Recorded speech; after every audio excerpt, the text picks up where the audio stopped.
तो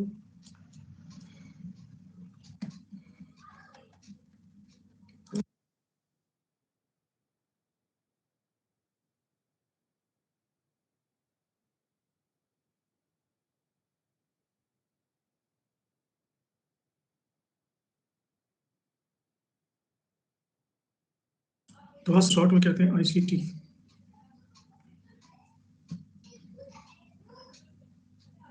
जिसको शॉर्ट में कहते हैं आईसीटी।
सूचना और तकनीकी संचार क्रांति।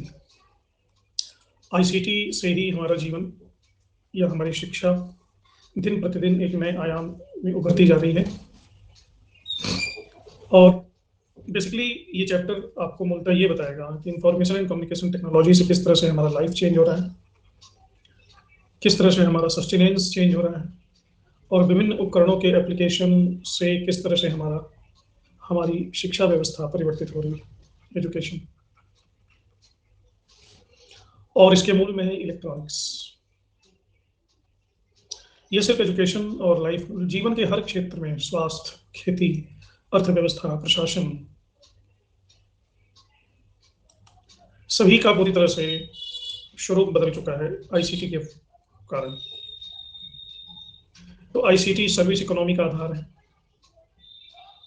देश के सामाजिक और आर्थिक विकास के लिए सम्यक तकनीकी उपलब्ध होती है। इससे समाज के विभिन्न वर्गों का सशक्तिकरण, प्रशासन और सरकार में पारदर्शिता और भ्रष्टाचार कम होता है। योजना का आयोजन, नीति निर्धारण और निर्णय लेने की सुगमता, और आईसीटी ने नए रोजगारों का सृजन भी किया है। तो आज ये आम बात है, e learning, e commerce, e governance, e court, due to this ICT. लेकिन हमारा सीधा कंसर्न एजुकेशन से है। एजुकेशन मात्र एजुकेशन नहीं है। कोई भी राष्ट्र है, उस राष्ट्र के प्रगति का सूचक है शिक्षा। वह राष्ट्र कितना विकसित है, यह दर्शाती है कि वह राष्ट्र कितना शिक्षित है। शिक्षा के अनुपात में ही राष्ट्र की प्रगतिशीलता और विकास आंका जाता है, चाहे वो भारत हो या कोई भी राष्ट्र। शिक्षा में जो भी किसी राष्ट्र में निवेश किया जाता है उसे कहते हैं ह्यूमन कैपिटल, मानव पूंजी। एक शिक्षित और स्किल्ड मनुष्य एक पूंजी।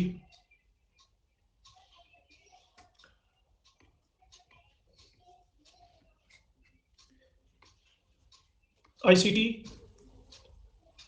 पूरे के पूरे देश को, पूरे के पूरे जनरेशन को इनोवेटिव बनाती है। इनोवेटिव का मतलब है आप नई खोज करने में सक्षम होते हैं आईसीटी के माध्यम से। इससे इन दोनों के संयोग से मार्ग प्रशस्त होता है देश के आर्थिक विकास का, इकोनॉमिक डेवलपमेंट का।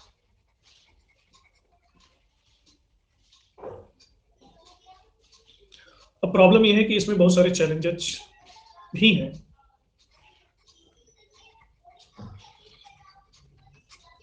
जैसे भारत की 130 करोड़ जनसंख्या का लगभग आधा भाग, 130 करोड़ जनसंख्या का आधा भाग हुआ 65 करोड़, वो भी यंग है, युवा है,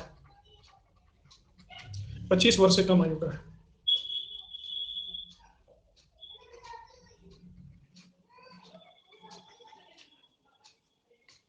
दूसरा, भारत में 60 से अधिक लोग ग्रामीण क्षेत्रों में रहते हैं, 60% से अधिक लोग, जहां पे बुनियादी सुविधाओं की उपलब्धता कम है। तीसरा, भारत के पास लगभग साक्षरता दर, मतलब जो अक्षर को पहचान लेते हैं, लिटरेसी, ये ओनली 75%। 25% ऐसे लोग हैं अभी जो अक्षर को पहचानते ही नहीं हो। अगर प्रमुख बोलियों की भाषाओं की बात की जाए तो लगभग 15 भाषाएं हैं। इन सभी चुनौतियों का सामना करने के लिए जो हमारी परंपरागत शिक्षा पद्धति है, स्कूल में जाकर के और जो हम पढ़ते थे, वो सक्षम नहीं। तो हमारे पास एक मात्र ही विकल्प रह जाता है, आईसीटी के विकल्प का उपयोग करना।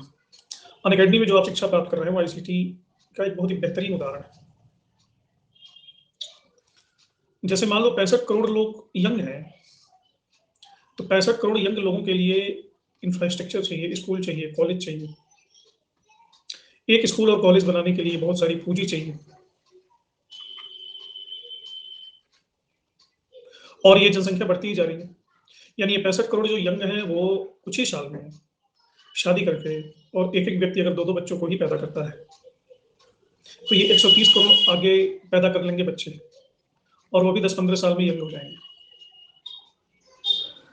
तो क्या इतनी बड़ी जनसंख्या को संभालने के लिए हमारे पास वित्तीय संसाधन है? ये पहली चुनौती है। दूसरा, विगत कुछ 50 वर्षों में एक नई घटना घटी है, उनको हम नाम दे सकते हैं इन्फोडेमिक्स। पेंडेमिक आपने सुना होगा, इंडेमिक सुना होगा। इन्फोडेमिक्स क्या है? इन्फोडेमिक, सूचना का विस्फोट, नॉलेज एक्सप्लोजन। पहले ज्ञान बहुत ही धीरे धीरे बढ़ता था, ऐसे, मतलब ज्ञान का एकमात्र साधन था अनुभव। जो व्यक्ति जितना बुजुर्ग उतना ही ज्ञानी माना जाता था। समय ने धारा ऐसी बदल दी है कि जो व्यक्ति जितना ही जवान है वो बुजुर्गों को आउट ऑफ डेट कर चुका है। अब ज्ञान 2 के बाद 3 या 4 नहीं होता, ऐसे नहीं बढ़ता। 2 के बाद 2000, 2000 के बाद 2 लाख। जैसे व्यूज बढ़ते हैं ना, तो वीडियो वायरल हो जाता है, उसी तरह से ज्ञान बढ़ रहा है। अचानक से पता चलता है कि एक नई तकनीकी आ गई, और इस नई तकनीकी की ये विशेषताएं। और बहुत सारे स्कूल कॉलेजेस में ऐसी प्रवृत्ति भी देखी गई है कि बुजुर्गों ने, जो टीचर रिटायरी के कगार पे हैं, उन्होंने हथियार डाल दिया है कि हम नए ज्ञान से अपडेट नहीं हो सकते। आज के समय में आप जो हाई स्कूल लेवल पे सीख रहे हो, आज से 50 साल पहले वो बीए में पढ़ाया जाता था। और आज की जनरेशन टेक्नोलॉजी के बारे में जितना जानती, जितना बच्चे जानते हैं, वो बुजुर्ग आज से 20 साल पहले नहीं जानते थे। तो ये 2 कंडीशन बड़ा ही क्रिटिकल है। पहला तो जनसंख्या, पॉपुलेशन, दूसरा सूचना और ज्ञान का विस्फोट। इन दोनों कंडीशन से एक तीसरी, एक नई कंडीशन पैदा होती है, जो लर्नर्स को 4 कैटेगरीज में बांटती है।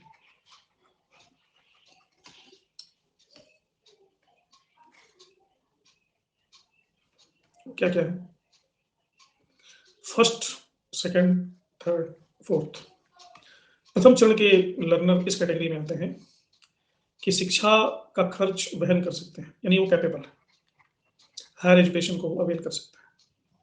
सेकंड कैटेगरी के लर्नर इस कैटेगरी में आते हैं, वो इनकैपेबल है, शिक्षा का खर्च वहन नहीं कर सकते। थर्ड लेवल उनका है, अच्छा, सेकंड लेवल उनका है जो खर्च नहीं वहन कर सकते, लेकिन उनको तकनीकी का ज्ञान तो है। थर्ड लेवल उनका है जिनको नॉलेज भी नहीं है और वो शिक्षा का खर्च भी नहीं उठा सकते। और फोर्थ लेवल उनका है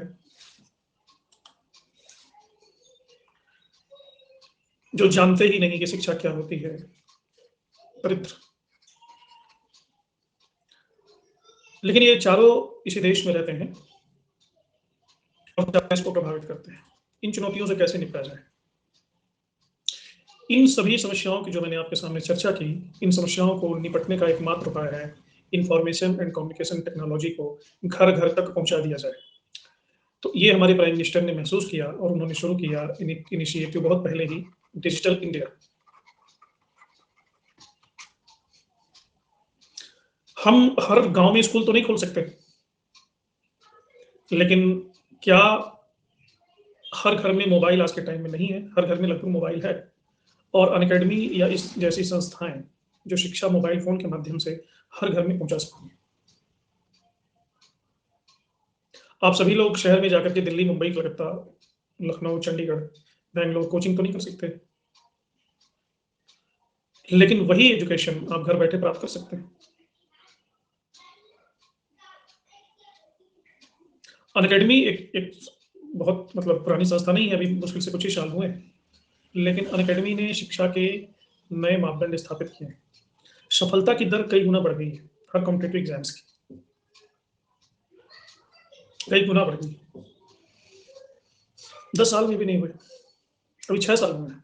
6 साल अभी 3 दिन पहले हुआ है। क्लासरूम में जो आप ज्ञान प्राप्त करते हैं और जब मोबाइल पे ज्ञान प्राप्त करते हैं, उनमें गुणात्मक भेद कुछ नहीं है, दोनों बातें वही हैं। क्लासरूम में भी ब्लैक बोर्ड पे मैं यही मैप बना के आपको समझाऊंगा ऐसे ही, लेकिन इतनी सुविधाजनक तरीके से नहीं समझाऊंगा। स्कूल में जो भी एजुकेशन आपको मिलेगा वो space bound and time bound दोनों है। स्पेस बाउंड भी है, आपको उस प्लेस पे आना पड़ेगा, टाइम बाउंड भी है, आपको उस टाइम पे आना पड़ेगा। लेकिन आईसीटी ने एटलीस्ट स्पेस को तो खत्म कर दिया, स्पेस बाउंड एजुकेशन को खत्म कर दिया, और लगभग 75% टाइम बाउंड को खत्म कर दिया। अगर आप लाइव क्लास नहीं ले पा रहे हैं तो रिकॉर्डेड क्लास आप ले सकते हैं।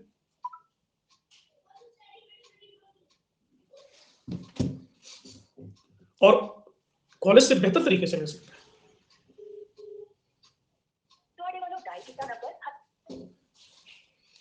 तो ये मैं यहाँ ये बता रहा हूँ कि इंफॉर्मेशन एंड कम्युनिकेशन टेक्नोलॉजी किस तरह से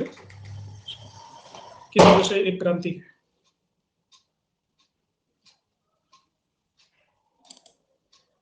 क्रॉसन एडम्स ने कहा है कि आईसीटी के 4 रेशनल हैं: औचित्य, सामाजिक, वोकेशनल, कैटालिटिक और पेडागोजिकल। इंफॉर्मेशन कम्युनिकेशन टेक्नोलॉजी ने इन चारों को बदल दिया। ये चारों क्या क्या है?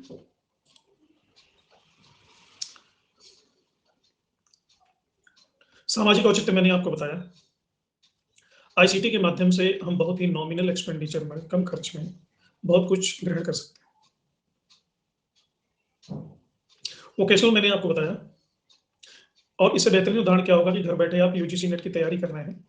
आप में से बहुत सारे लोग अपने बिस्तर में रजाई ओढ़ के पड़े होंगे, बहुत सारे लोग अपने ड्राइंग रूम में होंगे, बहुत सारे लोग कहीं सफर कर रहे होंगे, जर्नी कर रहे होंगे, फिर भी आप पढ़ रहे हैं।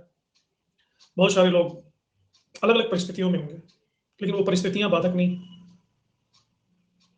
कैटालिटिक एजेंट एक साइंटिफिक टर्म है, इसका मतलब होता है कि जिसके प्रेजेंस से प्रक्रिया तेज हो जाए। वो अपने उस प्रक्रिया में सहभागी खुद तो नहीं होता वो, लेकिन उसके प्रेजेंस मात्र से प्रक्रिया तेज हो जाती है। इसको कहते हैं कैटालिटिक एजेंट। वो खुद कार्य नहीं करता, लेकिन उसके होने मात्र से कार्य होने लगता है। इंफॉर्मेशन एंड कम्युनिकेशन टेक्नोलॉजी एक कैटालिटिक एजेंट के रूप में काम करता है। कैसे? छोटे बच्चे हैं, मैं अपना ही उदाहरण दूं। मेरा छोटा बेटा है, वो भी 3-3.5 साल का है, और वो कुछ टीवी में कुछ ऐसे कार्टून्स वगैरह या कुछ गेम के भी कार्टून आते रहते हैं यूट्यूब में। माइनिंग, पता नहीं क्या माइनिंग देखता है वो, उसमें मैंने थोड़ा सा देखा है, तोड़ तोड़ के जमीन तोड़ तोड़ के कुछ निकालते हैं कार्टून्स, और वो कमेंट्री करता है यूट्यूब में। माइनिंग देख रहा हो, कमेंट्री कर रहा है कमेंटेटर, और उससे उसकी वाक्पटुता तेज हो गई है। वो कम से कम इस लायक बन गया है कि अपने विचारों को व्यक्त कर पा रहा है। छोटा सा 3-3.5 साल का बच्चा, और वो बहुत ही स्पष्ट रूप से बोल लेता है। किस परिस्थिति को क्या विशेषण दिया जाना चाहिए उसको पता है। आज मैं कॉलेज से आया तो कहता है कि पापा पता है तुमको एक बात मैं बताऊं? मैं बोलो। कहता है कि दरअसल दरअसल 4 साल का बेटा, दरअसल मेरे घुटने में चोट लगी है, लेकिन मैंने आपसे इसको छुपाया है। मैंने कहा क्यों छुपाया? खरा इसलिए क्योंकि आपको टेंशन ना हो। मैंने कहा कि सीरियस इशू है, मतलब ज्यादा चोट लगी है? कहता नहीं, अगर मैं उसको प्रेस करता हूं तब वहां पेन होता है, प्रेस नहीं करता हूँ, चलते हुए पेन नहीं होता है। इसका मतलब ये है कि वो सीरियस नहीं है। Properly he is explaining the scenario and we are nuclear family, किसी से मिलना जुलना, कोविड ने तो और भी खत्म कर दिया, अब डर लगता है बच्चों को किसी से मिलाने में। No schooling, nothing, only due to ICT. He is able to speak properly. He is able to address the situation very precisely, whatever the situation, whatever the emotion. हमें अपना बचपन याद है कि हम दिन भर खेलते थे, गांव में ही रहते थे, लेकिन ढंग से बोलना हमें 8 साल 10 साल की उम्र में थोड़ा सा आ पाया। हाँ, सबके लिए वरदान है, बच्चों के लिए भी वरदान है। छोटे छोटे बच्चे एक्सपोज हो जा रहे हैं, पूरी दुनिया उसको पता है विंडोज क्या होता है, बिल गेट्स क्या है, प्रेसिडेंट क्या होता है, स्टेट क्या होता है। एक दिन कह रहा है कि पापा पता है आपको, चांद के पास अपनी रोशनी नहीं होती। मैंने कहा अच्छा, कहाँ से, फिर कैसे चमकता है? कहता है वो सूरज से बोरो करता है रोशनी को, बोरो करता है, उधार लेता है। मैं कहता उसको फिर लौटाता कैसे? कह रहा लौटाने की जरूरत नहीं, वो लोग इंसान थोड़ी ना कि जो चीज ले लेंगे उसको लौटाएंगे। मैं कहा बोरो क्यों करता है? कह रहा बोरो इसलिए करता है क्योंकि वो सूरज के ही चारों तरफ चक्कर लगाता रहता है, तो सूरज उसको देख करके हैप्पी खुश होता रहता है, तो वो जब ज्यादा खुश हो जाता है तो सूरज से वो रोशनी चांद मांग लेता है और चमकने लगता है। मैं कहा अरे सूरज के चारों तरफ चांद नहीं चक्कर लगाता, पृथ्वी चक्कर लगाती है, तुम्हारा इन्फॉर्मेशन रॉन्ग है। कहता है लेकिन पृथ्वी के चारों तरफ चांद लगाती है, तो जब पृथ्वी घूमती होगी तो पृथ्वी के साथ साथ चांद भी तो घूमता होगा ना।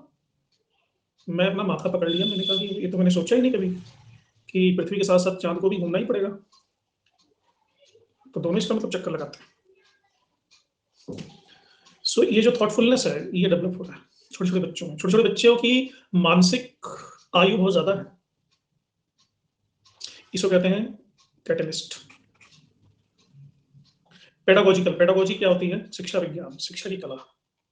हाँ मेरे से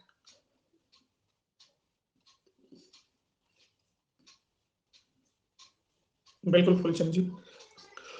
पेडागोजी, पेडागोजी का मतलब होता है कि लर्निंग को बहुत ही इजी बना दिया जाए, बहुत ही स्मूथ बना दिया जाए, आराम से लर्निंग हो जाए। अभी आपको थोड़ी थोड़ी आवाज सुनाई दे रही होगी, वही भाषण दे रहा है अपनी बहन को, बहन उससे बड़ी है, उसको समझाता है, नन्या को समझाता है बेटा के सारा मैकेनिज्म। पेडागोजी क्या है? जैसे मैं आपको समझा रहा हूँ विभिन्न तरीकों से, इस पे मैप भी बना सकता हूँ, पीपीटी भी, म्यूजिक भी, सब कुछ बड़े आसानी से।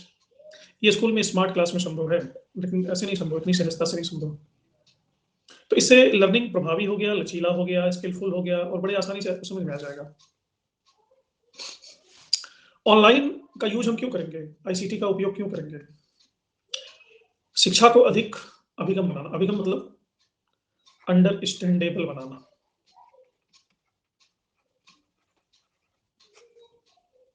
दूर दराज के क्षेत्रों में शिक्षण की गुणवत्ता में सुधार करना। अब क्या है कि हर जगह आप हाईली क्वालिफाइड प्रोफेसर तो नहीं भेज सकते कि जाके पढ़ा के आओ, लेकिन ऐसा हो सकता है कि अपने घर से बैठ के वो प्रोफेसर आपको पढ़ा सकता है। तो क्वालिटी ऑफ एजुकेशन वहां भी इंप्रूव कर गई ना, जहाँ पे उस शिक्षक चीजें पहुंचे।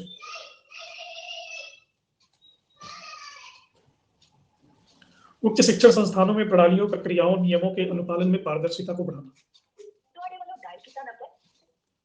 हायर एजुकेशन में चीजें अगर ऑनलाइन है तो ज्यादा ट्रांसपेरेंट होंगी। ये उसी तरह से है कि अगर आप ऑनलाइन ट्रांजेक्शन करते हैं अपने बैंक अकाउंट से तो आप टैक्स की चोरी नहीं कर सकते, क्योंकि ऑनलाइन ट्रांजेक्शन में सारा का सारा रिकॉर्ड रहता है। मैं क्या आपको पढ़ा रहा हूं, ये सारा रिकॉर्डेड पड़ा हुआ है। कल को कुछ मैंने गलत आपको इन्फॉर्मेशन दे दिया तो मुझसे कोई पूछने नहीं आएगा कि आपने गलत क्यों बताया, वो देख लेगा वहां से और मुझे सिर्फ ये बताएगा कि आपने यहाँ पे गलत बोला है, और मुझे कहने का मौका नहीं है कि नहीं मैं तो सही बोला था, लोग झूठ बोल रहे हैं। नहीं, each and everything is recorded there, every sentence. Even मैं सांस भी लेता हूँ कितनी बार लिया वो भी रिकॉर्डेड है। तो इससे ट्रांसपेरेंसी आती, क्वालिटी बढ़ रही है।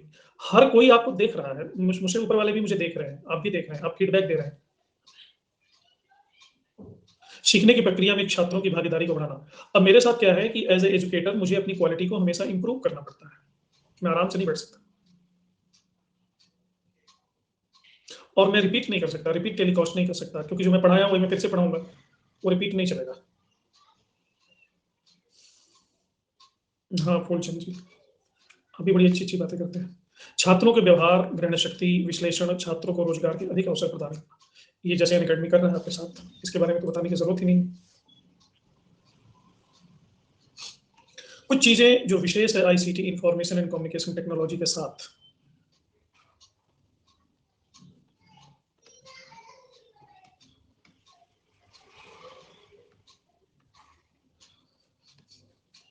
Benefits of ICT in education,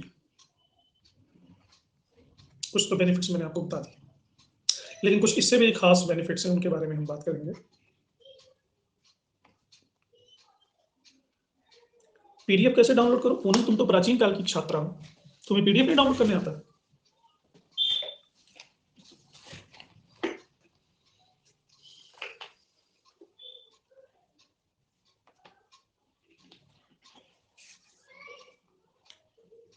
नहीं हो रहा है? ऐसा कैसे हो सकता है?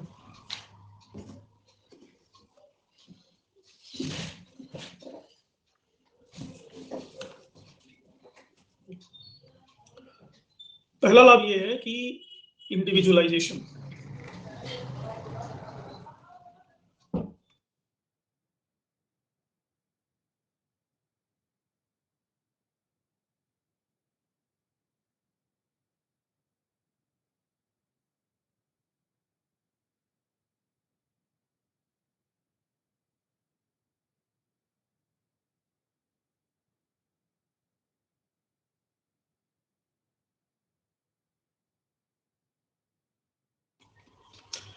इंडिविजुअलाइजेशन को हिंदी में कहते हैं वैयक्तिकरण।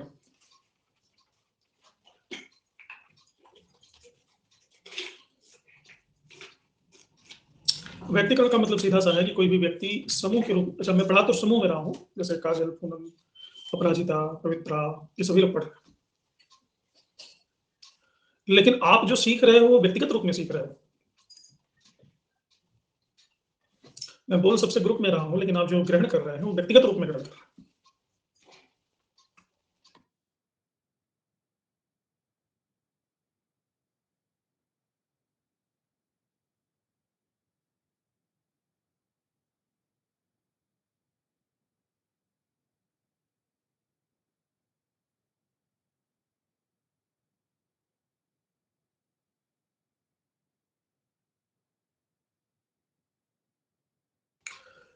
आईसीटी में ये लाभ होता है कि इंडिविजुअलाइजेशन सुरक्षित रहता है। आप जैसे मान लो किसी को कोई आशंका हो, काजल को कोई चीज समझ में नहीं आ रही, आप रेज हैंड करके अपनी व्यक्तिगत चीजें मुझसे पूछ सकते हो, व्यक्तिगत डाउट्स पूछ सकते हो। दूसरा, इंटरेक्टिविटी,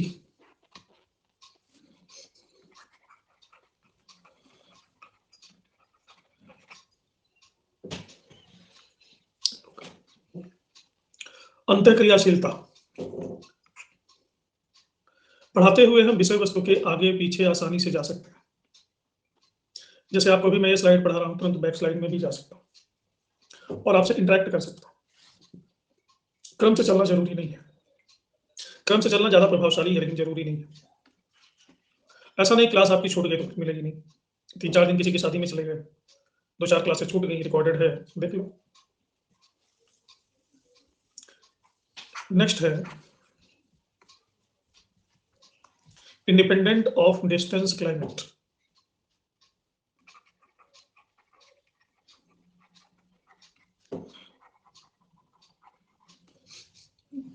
शिक्षण संस्थानों से दूरी कितनी है और वहां का जलवायु क्या है, बारिश हो रही है, बाढ़ आई है, गर्मी पड़ रही है, इससे कोई फर्क नहीं पड़ता सीखने में आईसीटी के कारण। नेक्स्ट है cost effective and wider reach, सस्ता है। अरे वाह, many many happy returns of the day, दिल मित्रा, हैप्पी बर्थडे टू यू। हाँ हाँ, जाओ एंजॉय करो।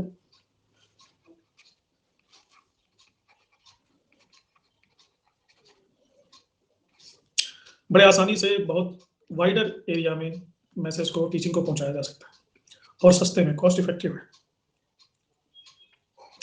कॉस्ट इफेक्टिव का मतलब होता है कम पैसे में। डाइवर्स ऑडियंस,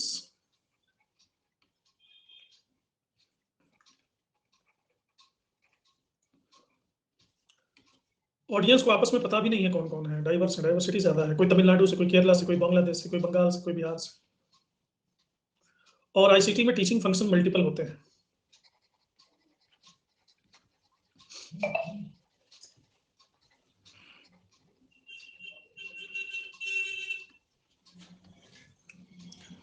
नेक्स्ट है यूनिफॉर्म क्वालिटी।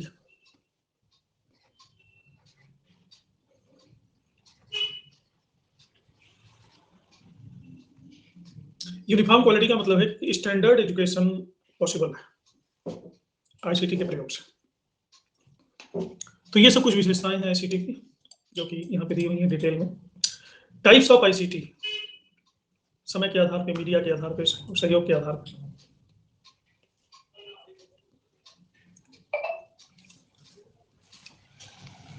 अगर समय के आधार पे बात करें तो पुराने जमाने में रेडियो, टीवी, टेलीफोन, ये इसके उदाहरण थे।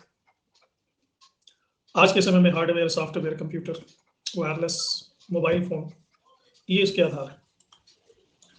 मीडिया के आधार पर अगर हम बात करें, सिग्नल्स के आधार पर, पुराने जमाने में जो सिग्नल यूज होता था उसे कहते थे एनालॉग।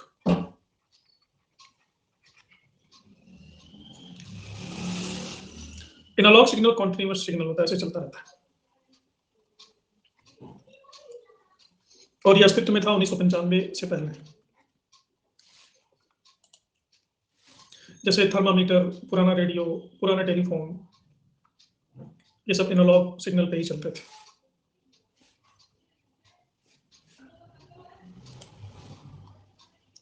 वो ऐसे होता था। डिजिटल मीडिया आज का सिग्नल है, वो ऐसे होता है, डिजिटल सिग्नल जो कंप्यूटर पे चलता है।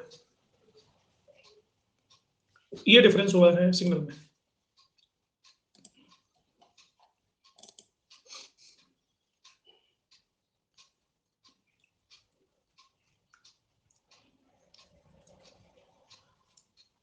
संकेतों के आधार पे दो सिग्नल होते हैं, एनालॉगस एंड डिजिटल। प्रसारण काल के आधार पे यानी ब्रॉडकास्टिंग टाइम के आधार पे दो मीडिया होती है। एक को कहते हैं तुल्यकालिक यानी सिंक्रोनस, दूसरे को कहते हैं अतुल्यकालिक यानी असिंक्रोनस। सिंक्रोनस का मतलब होता है लाइव, सीधा प्रसारण। जैसे अभी जो मैं आपको पढ़ा रहा हूँ ये तुल्यकालिक है, लाइव है। लेकिन अगर आप रिकॉर्डिंग देखोगे तो वो होगा अतुल्यकालिक।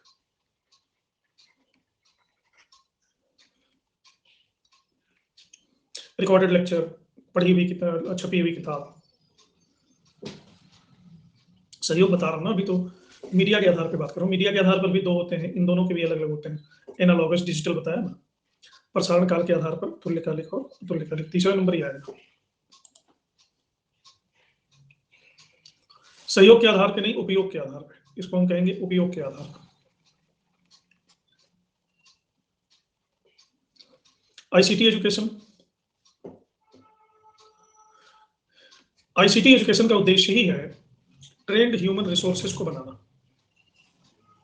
स्किल्ड ह्यूमन रिसोर्स को बनाना। इसको हम टेक्नोलॉजी ऑफ एजुकेशन भी कहते हैं। दूसरा होता है आईसीटी सपोर्टेड एजुकेशन। जैसे करस्पॉन्डेंस टीचिंग है या अनअकैडमी, कोई मान लो अनअकैडमी है, तो इसमें मल्टीपल चीजें हम यूज कर रहे हैं जो आईसीटी से सपोर्टेड है। Next, ICT enabled education. ICT supported education में दोनों तरह के एजुकेशन चल सकते हैं। जैसे जो कन्वेंशनल एजुकेशन है, विश्वविद्यालयों में जो पढ़ाई हो रही है वो भी चल रही है, और अभी कोविड के टाइम में सारा का सारा ऑनलाइन भी चल रहा है। यानी यहाँ पे दोनों चल रहा है, दोनों बोर्ड, ऑफलाइन और ऑनलाइन दोनों। आईसीटी इनेबल्ड एजुकेशन, आईसीटी सक्षम शिक्षा में सिर्फ ऑनलाइन ही चलता है। जैसे अनअकैडमी, अनअकैडमी कंप्लीटली ऑनलाइन, इसमें ऑफलाइन का नहीं।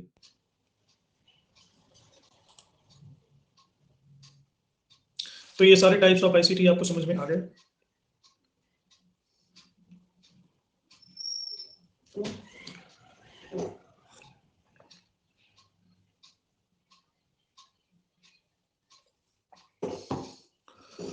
कितने समझ में आए, कल मैं जब इस पे बेस्ड क्वेश्चन करवाऊंगा तब आपको बताने को पता चलेगा।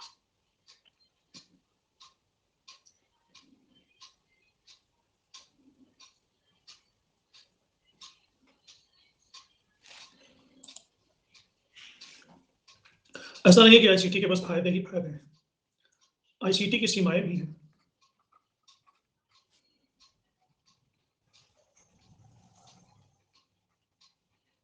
आईसीटी के लिमिटेशंस भी हैं। लिमिटेशन क्या है?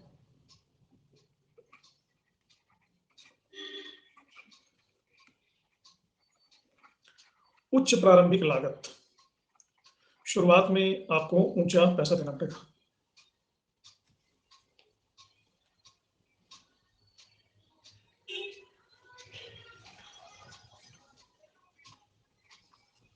बाद में ये उतना मोटा पैसा नहीं देना पड़ेगा, शुरू शुरू में देना पड़ेगा। दूसरा, इवेल्युएशन में प्रॉब्लम होती है।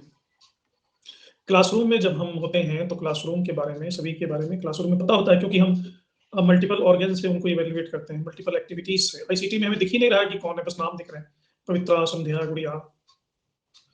तो मैं इवेल्युएट करना चाहूँ कि कौन कैसा है, उसका पूरा दर्शन ही नहीं हो रहा, तो मैं कैसे इवेल्युएट करूंगा? तो इवेल्युएशन में होती है कठिनाई।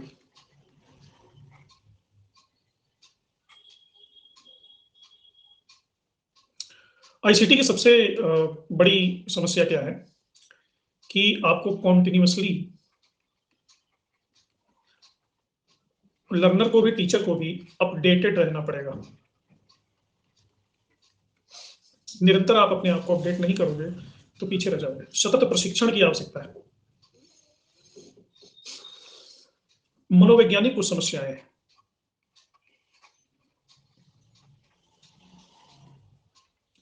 आपको पता है, निरंतर मोबाइल में झांकते झांकते झांकते झांकते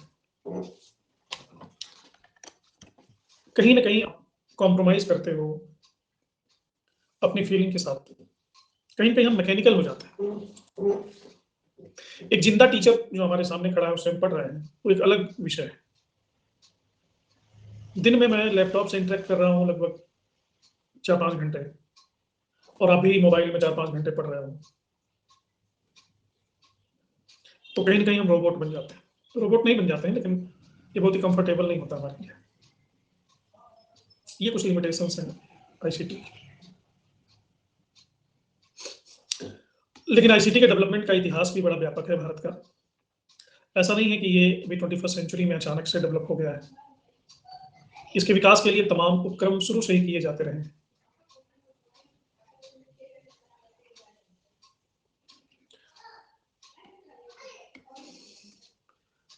सबसे प्रधान इसका कार्यालय है ISRO, Indian Space Research Organisation. 1969 में बेंगलुरु में इसको इस्टेब्लिश किया गया।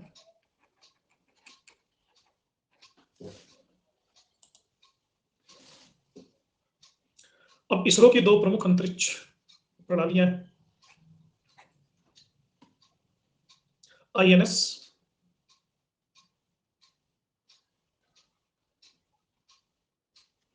इंडियन नेशनल सैटेलाइट,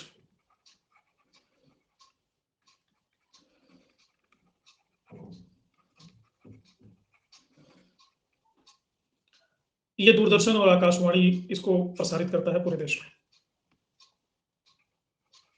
मौसम की जानकारी, घरेलू दूरसंचार, ये इस आईएनएस के द्वारा प्रसारित होता है। अंतरिक्ष विभाग, दूरसंचार विभाग, भारतीय मौसम विभाग, आकाशवाणी, दूरदर्शन, इनका संयुक्त उपक्रम है।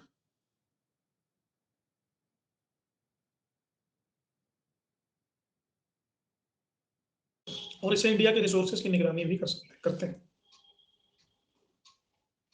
दूसरा है पीएसएलवी,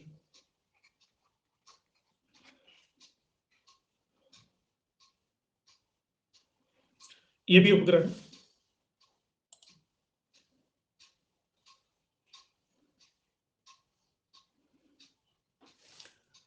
जीएसएलवी, जिसको कहते हैं जियो सिंक्रोनस सैटेलाइट लॉन्च व्हीकल, इसके द्वारा इनसेट श्रृंखला के सभी उपग्रहों को पृथ्वी की कक्षा में स्थापित किया जाता है, लगभग 36,000 किलोमीटर ऊपर धरती से।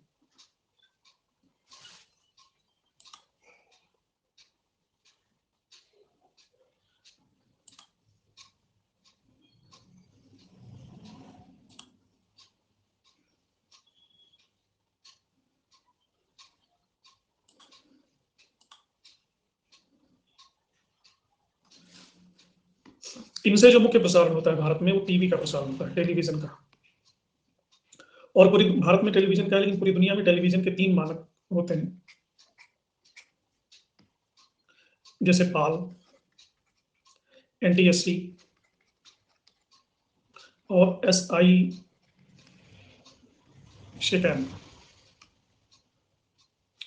पाल का फुल फॉर्म है फेज अल्टरनेटिंग लाइन।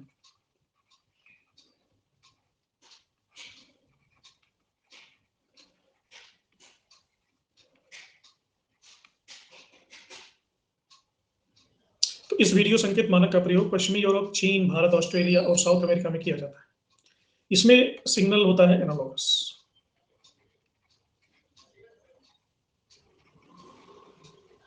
इसमें बैंडविड्थ ज्यादा होता है तो क्वालिटी ऑफ पिक्चर बेहतर होता है।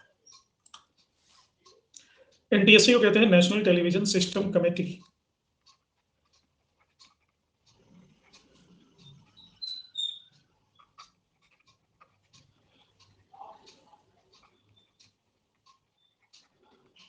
एनटीएससी ये North America, America, Canada, Japan में यूज होता है। एक टेक्नोलॉजी है और पूरी दुनिया में फर्स्ट कलर टेलीविजन इसी के माध्यम से शुरू हुआ। एनटीएससी ये सब क्वेश्चन आते हैं, आपसे पूछे जाते हैं। सी स्कैम को कहते हैं sequential cellular awake memoir.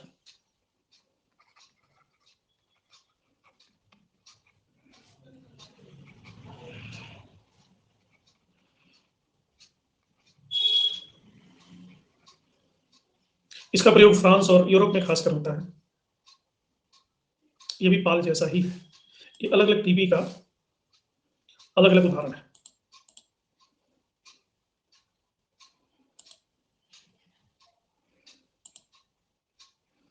Bharat में अभी तो इतना फैशन में नहीं है, बीच में आ गया था एफएम रेडियो।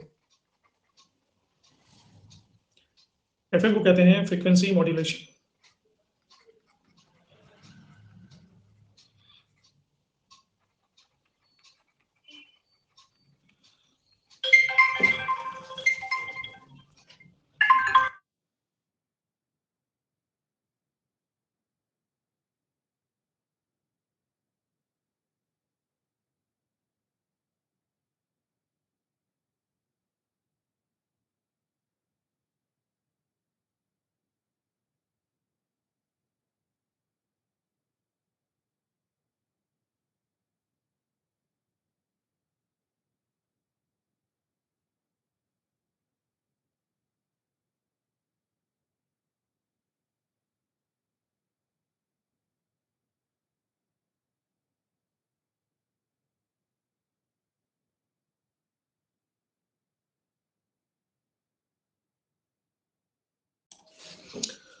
फ्रीक्वेंसी मॉड्यूलेशन इसलिए कि फ्रीक्वेंसी इसकी ऐसी होती है कि बड़ी क्लियर साउंड होती है।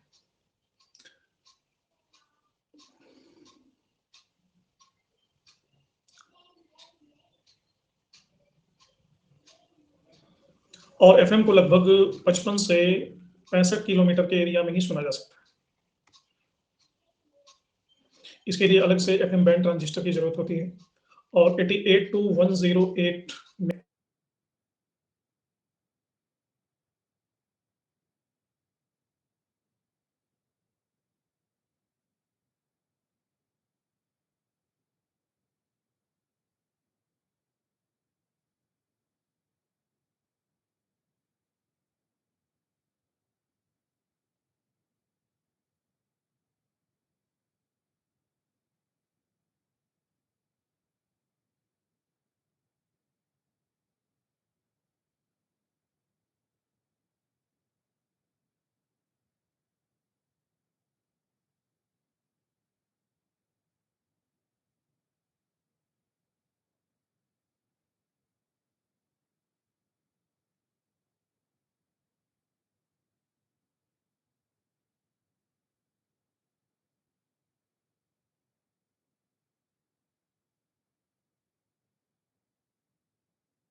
मेगाहर्ट्ज फ्रीक्वेंसी इसमें यूज होता है।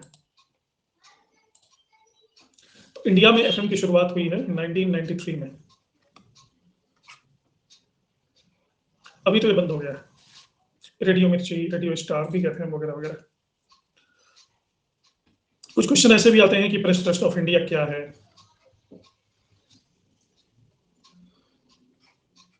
ये इसकी स्थापना कब हुई? 1947 में। इसने अपनी सेवाएं देनी कब शुरू की? 1949 में। प्रेस ट्रस्ट ऑफ इंडिया समाचार पत्रों द्वारा स्थापित एक गैर लाभकारी संस्था है। ये सारा कुछ डिटेल इसमें जो समझाने लायक है वो मैं समझा रहा हूँ, लेकिन जो फैक्चुअल है वो सब इसमें दिया हुआ है।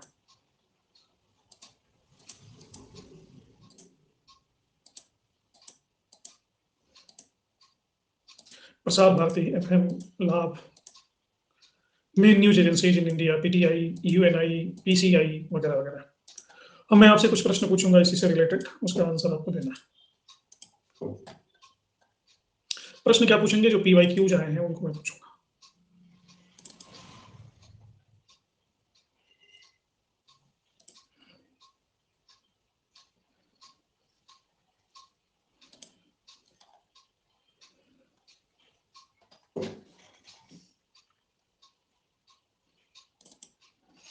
नेटवर्क के आर पार ट्रांसमिशन के लिए डेटाज को कोडिफिकेशन करना क्या कहलाता है?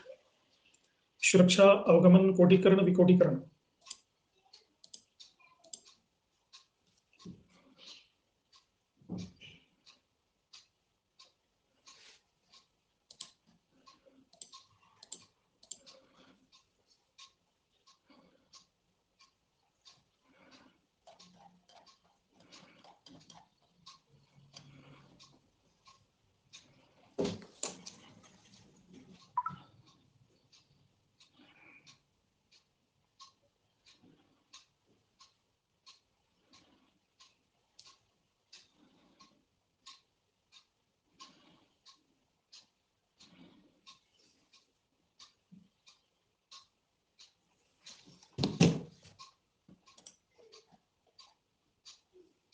क्वेश्चन ही नहीं दिख रहा है, कैसे हो सकता है? मुझको मैं रिफ्रेश,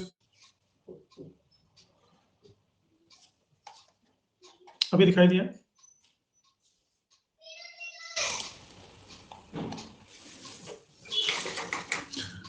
इसमें कौन सा इनपुट डिवाइस नहीं है? निर्गम, आउटपुट डिवाइस नहीं है इसमें। निर्गम युक्ति का मतलब है आउटपुट डिवाइस।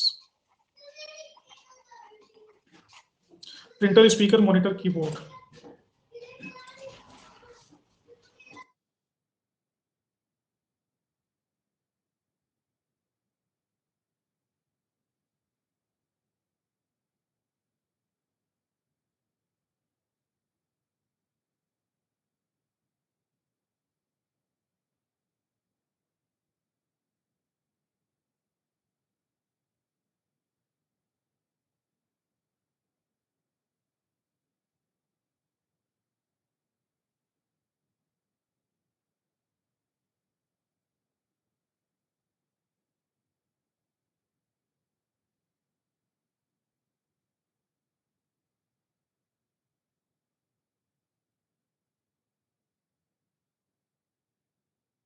कौन सी एक अरब अक्षरों का प्रतिनिधित्व करती है? किलोबाइट, मेगाबाइट, गीगाबाइट और टेराबाइट।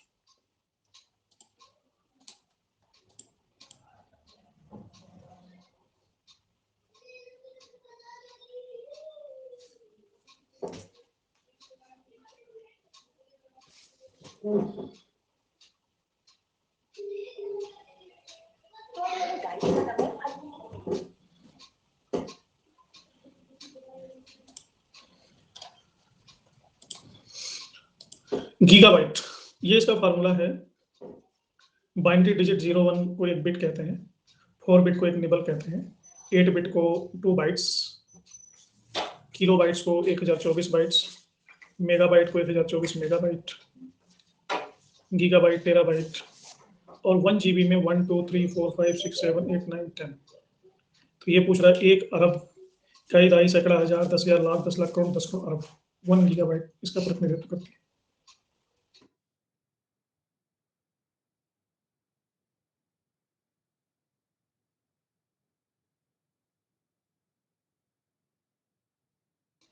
निम्नलिखित में से कौन सा ओपन सोर्स सॉफ्टवेयर नहीं है?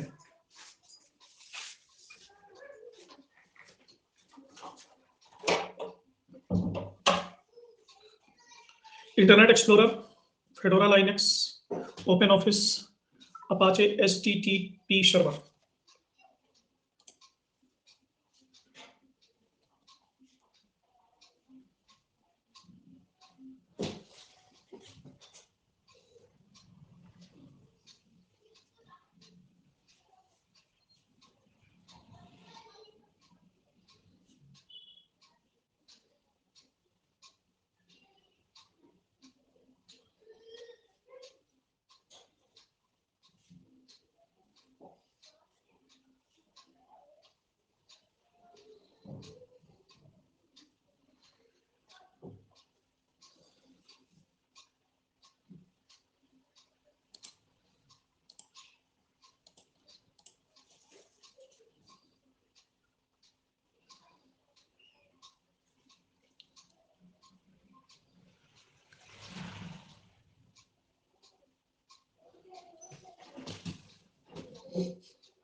ओपन सोर्स सॉफ्टवेयर वो होता है जिसको इजीली आप डाउनलोड कर सकते हैं आराम से, और इसके लिए कोई पे नहीं करना पड़ता आपको, सब्सक्रिप्शन चार्जेस नहीं देने पड़ते।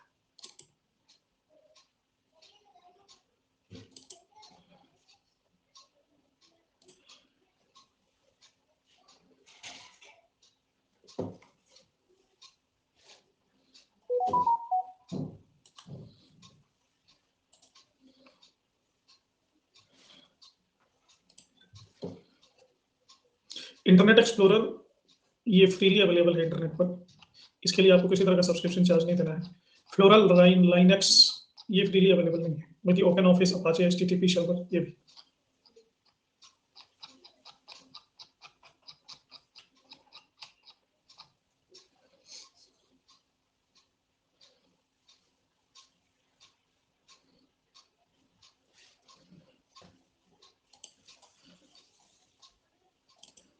बातचीत के लिए कौन सा इंस्टेंट मैसेंजर प्रयुक्त होता है? AltaVista, MAC, Microsoft Office, Google talk.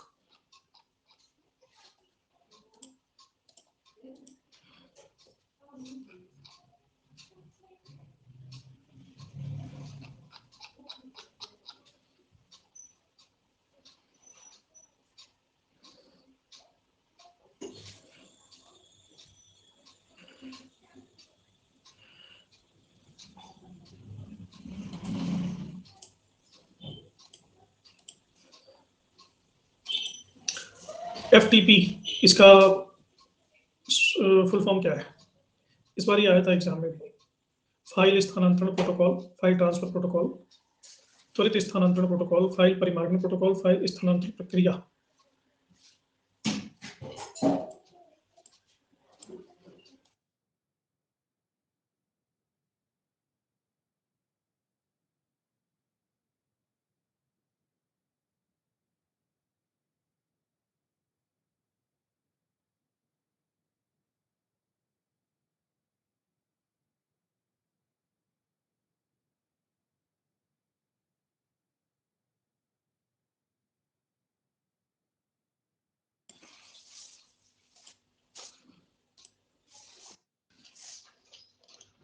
निम्नलिखित में से कौन सा फाइल प्रकार का छाया नहीं है? मतलब फोटो इमेज की फाइल नहीं है।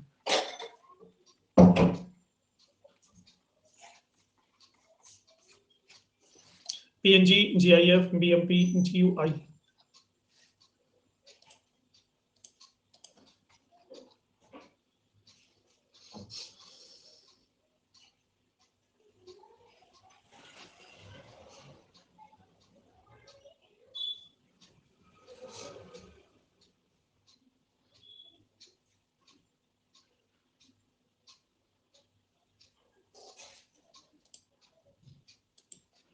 GUI है ग्राफिकल यूजर इंटरफेस।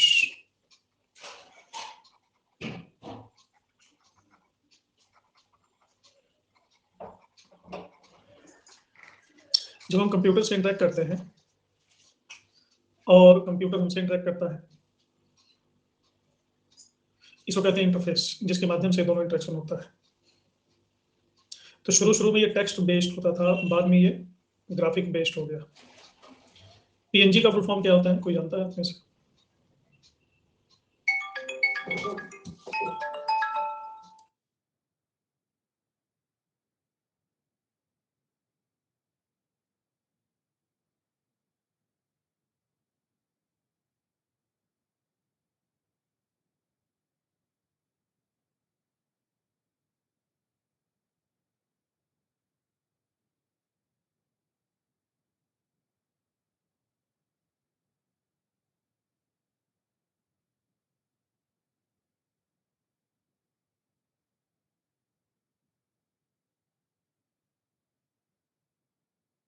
पीएनजी का फुल फॉर्म होता है पोर्टेबल नेटवर्क ग्राफिक्स।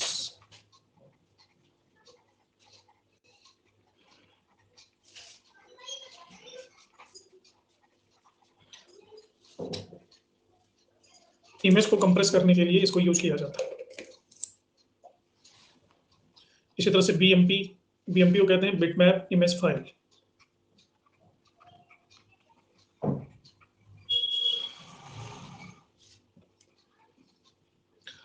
और जीआईएफ,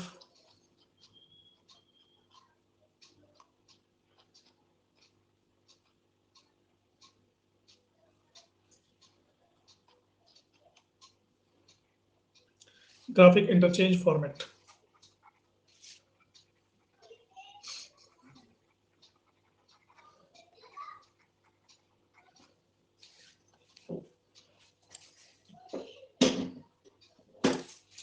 फर्स्ट वेब ब्राउजर क्या है? Internet Explorer, Netscape, World Wide Web और फायरफॉक्स।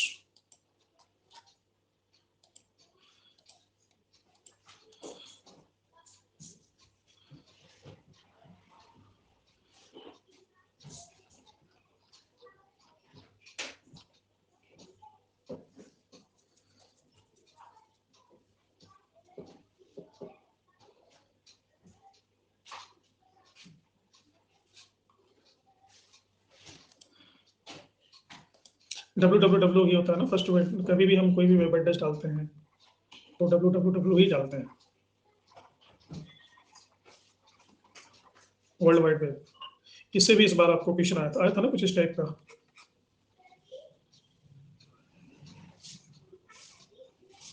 शायद यूआरएल से आया था। यूआरएल का फुल फॉर्म किसी को पता है?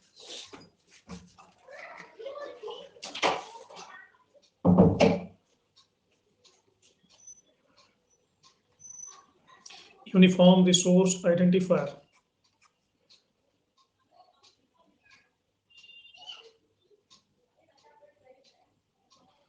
लोकेटर। हाँ, क्या वो देवमित्रा तुम गई नहीं बर्थडे पार्टी में? निम्नलिखित में से कौन सा बाकी के तीन के समान नहीं है? MSE address, hardware address, physical address, IP address. Okay, birthday तुम्हारा था, मुझे लग रहा है आधी क्लास कहीं चली गई है।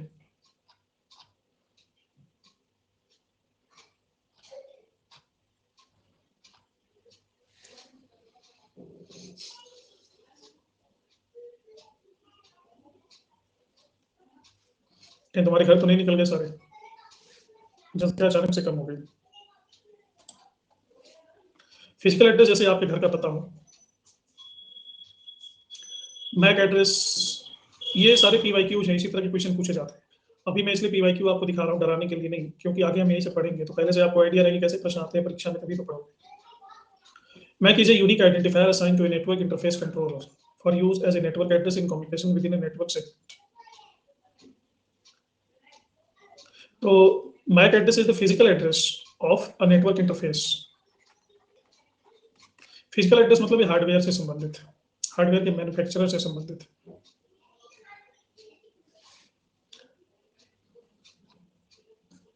Physical address refers to a physical address of the Ethernet connection to your computer or server. Physical address is the hardware level address used by the Ethernet interface to communicate on the network. Every device must have a unique physical address. This is often referred as its MAC, Media Access Control.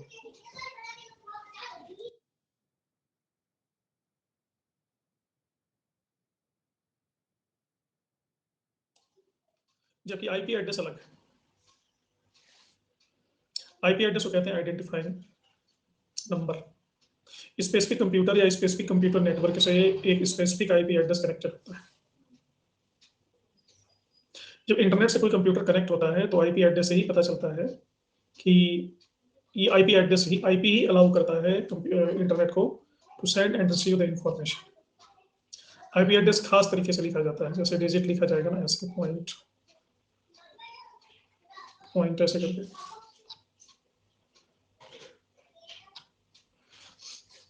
3 digit आएगा, फिर 2 digit आएगा, फिर 2 digit आएगा, फिर 3 digit आएगा। ऐसे IP address की संरचना होती है। हर कंप्यूटर का यूनिक होता है। जैसे आप सब्सक्रिप्शन लेते हो तो अनअकैडमी को कैसे पता चलता है कि आपने सब्सक्रिप्शन लिया और आप दोबारा सब्सक्रिप्शन लोगे तो ये रिन्यू हो जाता है। आपके साथ ऐसा हुआ होगा। अनअकैडमी को आपके आईपी एड्रेस से ही पता चलता है कि आप पहले से ही सब्सक्राइब्ड हो।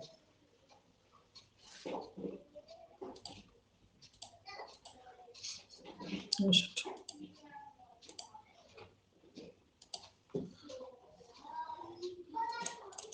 निम्नलिखित में से आईपी एड्रेस की पहचान कीजिए। अभी भी मैंने बताया।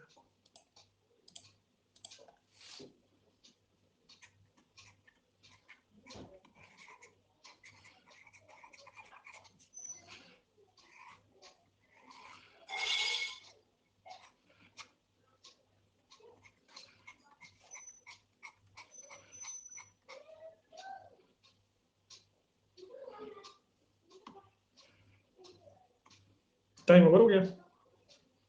मेरी घड़ी बता रही है कि अभी 3 मिनट।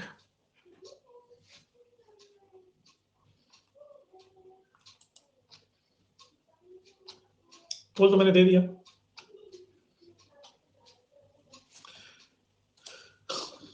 एक ये प्रश्न आया था, इस कथन पर विचार कीजिए जिसमें 2 तर्क, एक और 2 है। भारत में एक सशक्त और सुदृढ़ लोकपाल होना चाहिए। हाँ, यह नौकरशाही में भ्रष्टाचार को समाप्त करने में महत्वपूर्ण भूमिका निभाएगा। नहीं, यह ईमानदार अधिकारियों को त्वरित निर्णय लेने से हतोत्साहित करेगा। इनमें क्या सही है?